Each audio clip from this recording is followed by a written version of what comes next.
एक गांव के पास एक नदी थी। नदी में एक मगरमच्छ रहता था। वह बहुत चालाक था। वह नदी की मछलियों को अपना खाना बनाता था। एक दिन बहुत सारी मछलियों को खाने के बाद उसने सोचा क्यों न इंसानों को खाया जाए। एक दिन एक आदमी नदी में नहा रहा था। मगरमच्छ ने उसे पकड़ लिया और खींचकर नदी के अंदर ले गया। मगरमच्छ को कई दिनों का खाना मिल चुका था। उस आदमी को मगरमच्छ ने खा लिया है। यह बात आसपास के कई गांवों में फैल गई। अब कोई भी नदी के पास नहीं जाता था। अब मगरमच्छ का मन बहुत परेशान रहने लगा। उसे शिकार करने का मौका नहीं मिल रहा था। एक दिन वह पानी के अंदर तैरकर मछलियों को खाने की कोशिश कर रहा था। तभी उसे पानी में एक पोटली नजर आई। मगर ने देखा उसमें सोने के सिक्के भरे हुए थे। अब मगरमच्छ को एक उपाय सूझा। उसने उस पोटली को अपनी पीठ के ऊपर रख लिया और पानी की सतह पर घूमने लगा। दोपहर के समय गांव के कुछ किसान अपने खेत में काम कर रहे थे।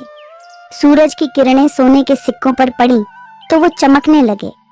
उसकी चमक देखकर एक किसान नदी के पास आया तो उसे सोने के सिक्कों से भरी पोटली नजर आई।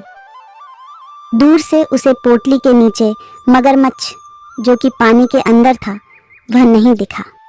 वह किसान सोने के लालच में जैसे ही पानी में गया, मगर ने उसका पैर पकड़कर खींच लिया। अब मगर का यह हर दिन का काम हो गया। वह दोपहर के समय नदी के किसी न किसी किनारे पर अपनी पीठ पर सोने के सिक्कों की पोटली रखकर पहुंच जाता। सीधे साधे गांव वाले सोने के लालच में मगर का शिकार बन जाते थे। कई गांव में यह बात फैल जाती है कि मगरमच्छ लोगों का शिकार कर रहा है, लेकिन किसी को भी यह नहीं पता लगता कि मना करने के बाद भी लोग नदी के पास क्यों चले जाते हैं। एक दिन सभी गांव वालों ने मिलकर पंचायत की। उसमें फैसला लिया गया कि नदी के किनारे पर पहरा देने के लिए गांव के कुछ नौजवान जो दूर खड़े रहकर नदी पर नजर रखेंगे कि कोई नदी में न जाए। गांव के नौजवानों को नदी के किनारे पर खड़ा कर दिया गया। मगरमच्छ ने जब यह सब देखा तो वह कुछ दिन के लिए वहां से दूर चला गया।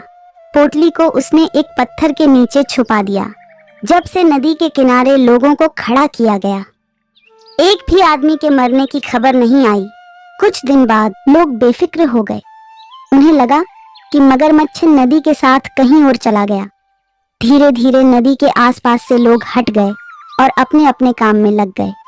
कुछ दिन सब ठीक चलता रहा, लेकिन 2 महीने बाद ही फिर से गांव के लोग गायब होने लगे। इससे सब बहुत परेशान हो जाते हैं। गांव वाले इकट्ठे होकर कलेक्टर साहब के पास जाकर फरियाद करते हैं। कलेक्टर साहब शहर से 2 शिकारियों को बुलाकर नदी किनारे छिपा देते हैं। दोनों शिकारी छिपकर देखने लगते हैं कि मगर कब आता है, लेकिन कुछ दिन मगर नहीं आता। फिर वे 1-2 किसानों से बात करके उन्हें नदी किनारे घूमने के लिए कहते हैं और शिकारी छिपकर उन पर नजर रखते हैं।